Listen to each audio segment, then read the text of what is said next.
गजर दत्त जन्मोत्सव म्हणजे संपूर्ण गुरु दत्तात्रयाचा जन्म कसा झाला हा तुम्हाला सांगण्याचा प्रयत्न करणार आहे. 100% तुमका आवडणार आणि आवडला तर बक्षीस नाही दिलास तरी चालत पण टाळीओ जरूर वाजवा. झाली परीक्षा पतिव्रतेची हो झाली परीक्षा पतिव्रते माता अनुसयेची झाली परीक्षा पतिव्रतेची माता अनुसयेची कथा सांगतो गुरु दत्ताच्या जन्माची कथा सांगतो गुरु दत्ताच्या जन्माची कथा सांगतो गुरु दत्ताच्या जन्माची झाली परीक्षा पतिव्रतेची माता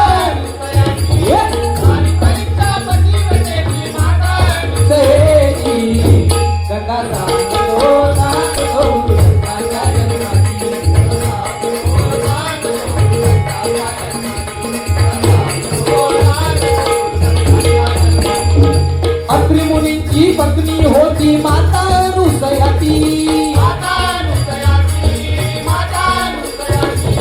अत्रि मुनींची पत्नी होती माता अनुसयाती पतिव्रता साध्वी स्त्री अशी ओळख साऱ्या जगती ओळख साऱ्या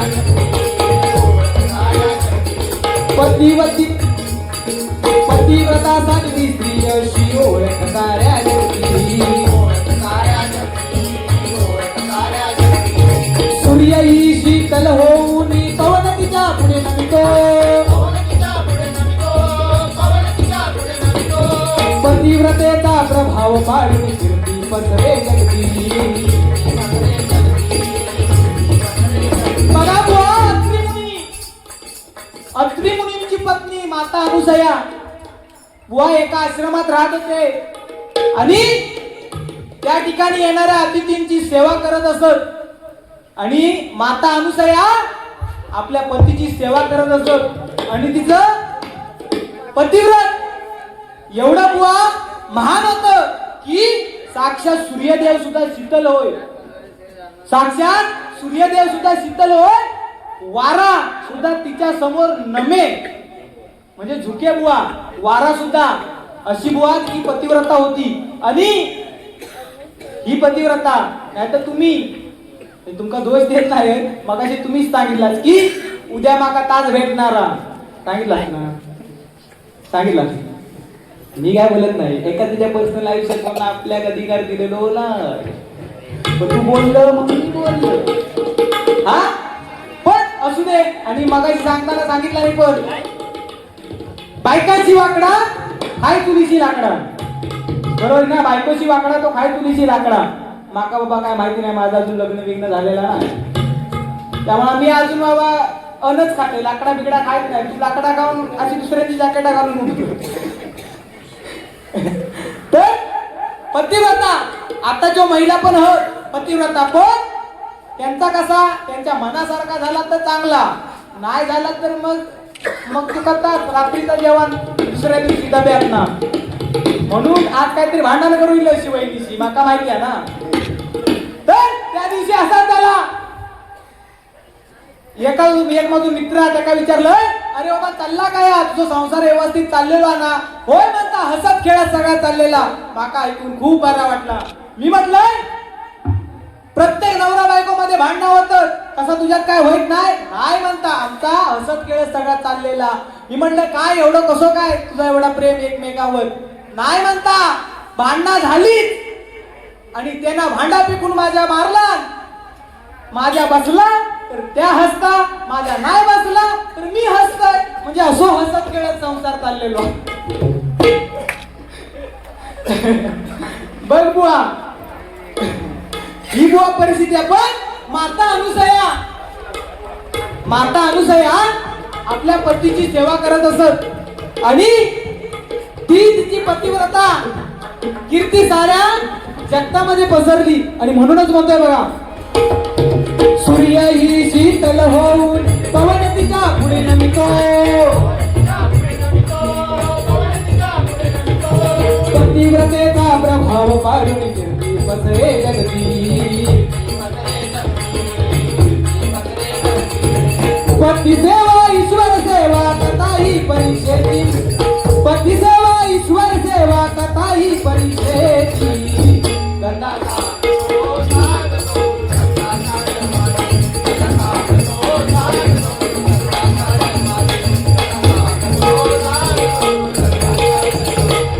पतिव्रतेची बातमी साऱ्या त्रिलोकात पसरली श्रीदेवीच्या समोर नारदाने कळशी लावली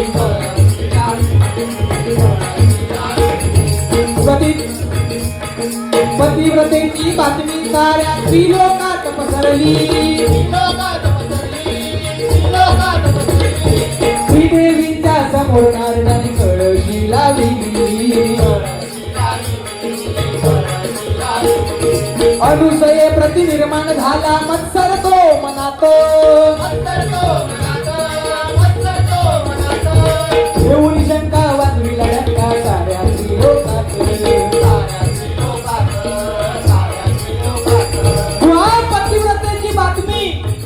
पतिव्रतेची बातमी साऱ्या त्रिलोकात पसरली आणि तेव्हाचा सगळ्यात फास्ट नेटवर्क म्हणजे कळीचो नारद हे नारदा नारायण नारायण असा करत करत तिच्या पतिव्रतेची अनुसयेच्या पतिव्रतेची बातमी त्रिलोकात जाऊन सांगणारो नारद त्या नारदाने कळ लावली बुवा त्रिदेवांका चांगला धैसर ठीक होता पण त्यांच्या बायकांका पण सांगितला आणि थयच कथेक सुरुवात बुवा तर बाकी तुमचा व्हॉट्सअप बिट्सअप काय असत ना त्यांचं स्पीड कमी असत पण एखाद्या बाईच्या कानावर काय पडला की त्याचं स्पीड 2G 4G 5G काय उपयोगाचा नाही फक्त बाईजी समजला का तू उद्या शिळ भातच का आज ठेवला असत ना अरे काय सांगतो गुलाबा कशा बघा चांगला जेवण होता आभार त्यांचे मानलंच नाही बुवा नंतर मानलं अगोदर काय सांगितलं तू आळा मारू गेलंस आणि काय घरी माझ्या जेवण ठेवलेला होता असा नाही बुवा ना खरोखरच एवढा म्हणजे आयोजन ह्या बागवे कुटुंबियान केला मगाशी बुवा त्यांना सांगूची काही गरज पण पडली नाही मागे एकदा अशी तिकडे राजापूरला माझी डबलवारी बुवा होती आणि थंय पण जेवण होता त्यांनी टायमिंग दिला तो 10 मी गेले 11 वाजता गेलोय तर ते सगळे संतापले होते बुवा उशीर येलो असं सगळा चालू होता म्हणजे या काय होतात काहीतरी अडथळे येतात आणि काय होता मी त्यांना आपलं बोलूक जाय पण माझ्याशी काय ते बोल नव्हतं कारण उशीर झालेलो ना आणि शेवटी सांगतात काय आता इलाज ना आधी पहिले जेव बसा मग जेव बसला बुवा ताटा सगळा वाढला नाही पण पापड वाढला नव्हतो आणि माझा जीव पापडावर कसं बघ कुरकुरी लिज्जत पापड साधं सुद्धा नाही खात मी लिज्जत पापडच खातो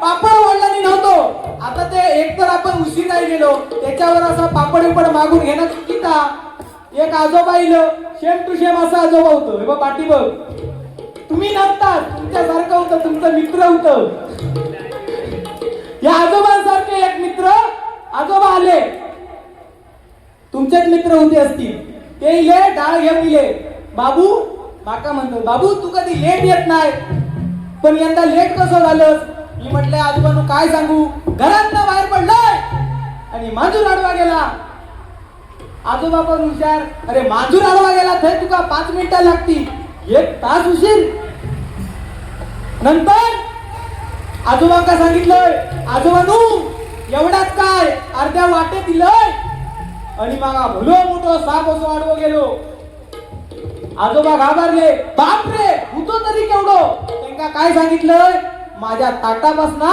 त्या पापडाच्या धारग्यापर्यंत होतो त्यांची लगेच मेमरी पेटली पापड वाढलेलं नाही या बुवा जायच्या थय जानू काम त्यांना कोणाची तरी कामात एक्सपिरियन्स बोलताय लक्षात ठेव तुका पण जसो अनुभव येत तसं बोल फक्त त्याच्या काय सांगतच ना परंपरा परंपरा आम्ही पण बुवा परंपरेक धरूनच चालतात. आता ही कथा बुवा स्वबद्ध स्वतः रचना गजर एवढी सोपी गोष्ट नाही, लक्षात ठेव. प्रत्येक बारी माझी युट्यूबला बारी बघ बुवा, प्रत्येक बारी नवीन गजर असतात आणि स्वतः लिहिलेलो दुसऱ्याने दिलेलो नाही, लक्षात ठेव. असू दे, या मोठ्या माणसाने सांगितलं पण तो परंपरेवरती बोललो यासाठी सांगतोय बुवा. आम्ही पण काहीतरी आमच्यावर पण गुरुंनी संस्कार केले नाहीत ना, पण कालाय तस्मय नमा, लक्षात ठेव, ही गोष्ट लक्षात ठेव. बाकी काय नाही. तर पतिव्रतेची बातमी साऱ्या त्रिलोकात पसरली, कारण नारदाने कळ लावली आणि कळ लावल्यावर त्रिदेवांच्या बायका ब्रह्मा विष्णू महेश, त्यांच्या पत्नी सरस्वती लक्ष्मी आणि पार्वती यांका काहीतरी अनुसये प्रति मत्सर निर्माण झालो बुवा, द्वेष निर्माण झालो.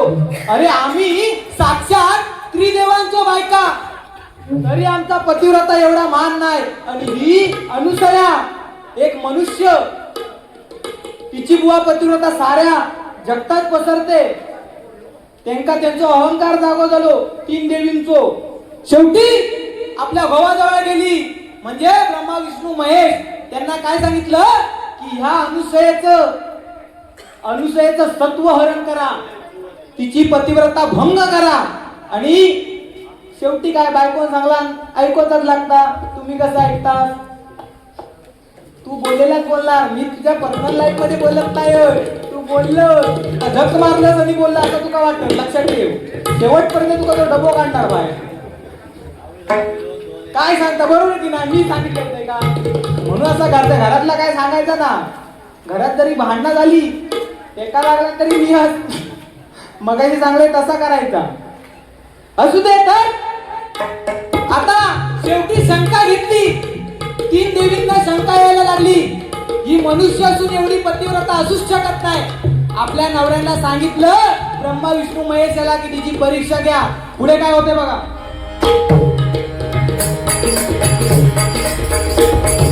अनुसय प्रति निर्माण झाला मत्सर तो मनात,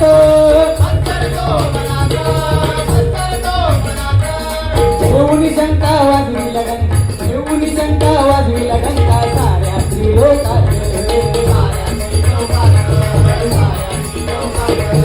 झाली सुरुवात अनुसयाच्या सत्वहरणाची, झाली सुरुवात अनुसयाच्या सत्वहरणाची.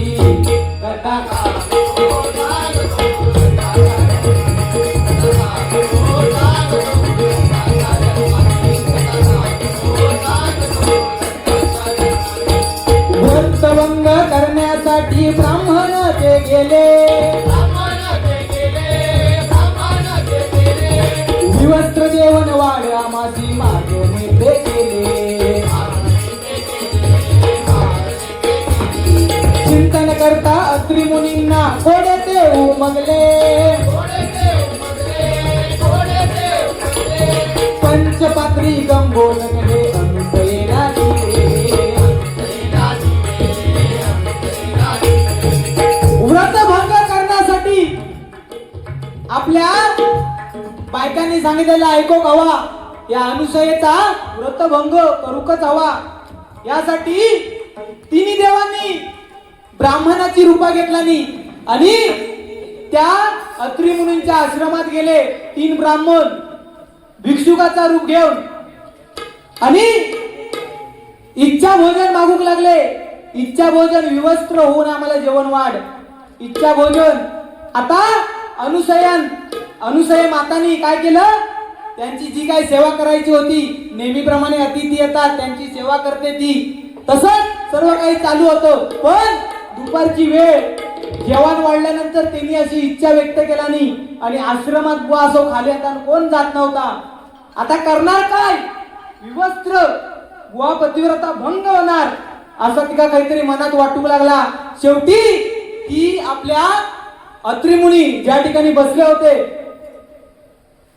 देवाचं नामस्मरण करत होते, त्या ठिकाणी गेली आणि काय सांगितलं की असा असा सगळा प्रसंग घडलाय.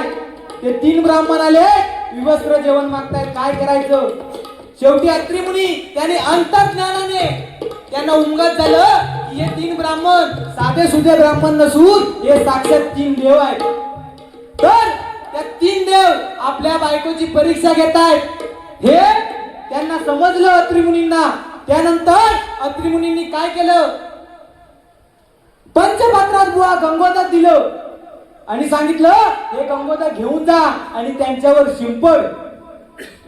एवढं सांगितलं आणि शेवटी अनुसया ते गंगोदक घेऊन गेली. पुढे काय होतं ते बघा. चिंतन करता अत्रि मुनींना कोडे देऊ बघले, पंचपात्री गंगोदक हे अनुसयेला दिले, पंचपात्री गंगोदक हे अनुसयेला दिले. झाली वेळ तिथींच्या हो, झाली वेळ तिथींच्या इच्छा भोजनाची, इच्छा भोजनाची.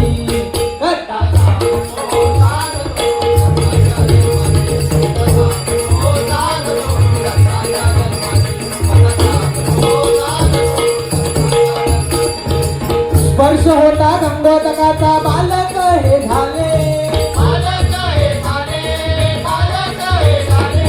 येतेच सण पान करून पाळण्या झोपले,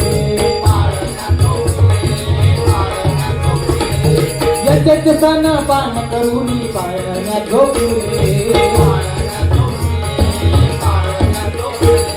क्षमा मागुनी देवस्त्रियांनी पतींना मागितले, गंगोदकशी बुडून बालके देव स्वरूप झाले.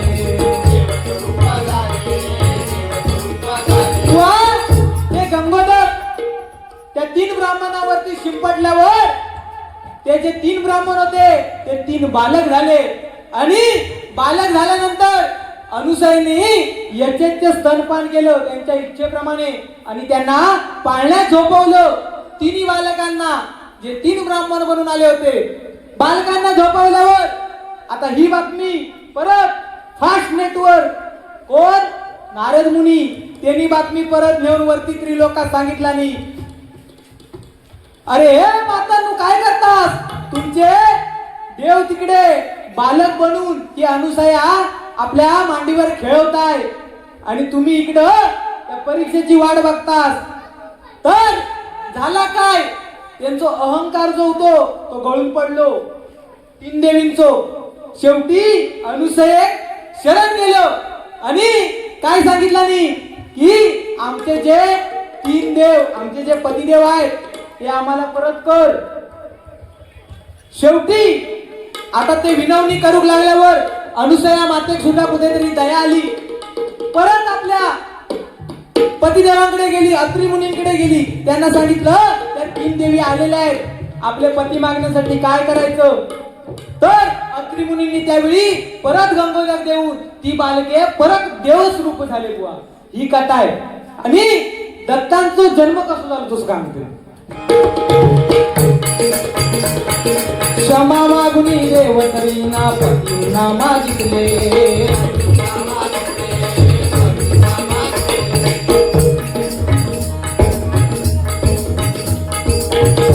तर बुवा गंगोदक शिंपडल्यावर बालक झाले आणि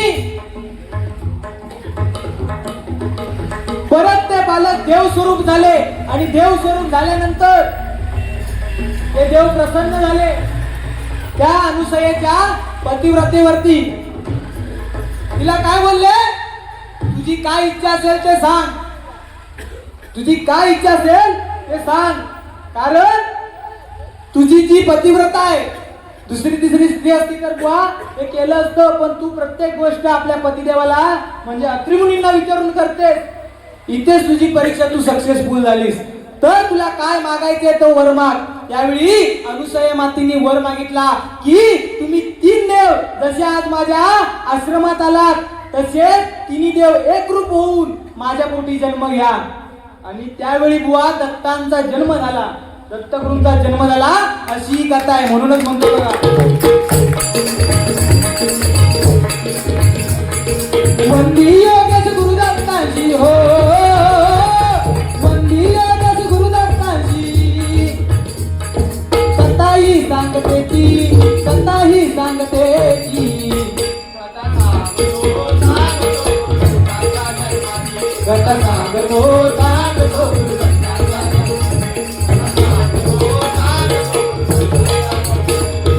झाली परीक्षा पतिव्रतेची माता नुसयेची झाली परीक्षा पतिव्रतेची माता नुसयेची कथा सांगतो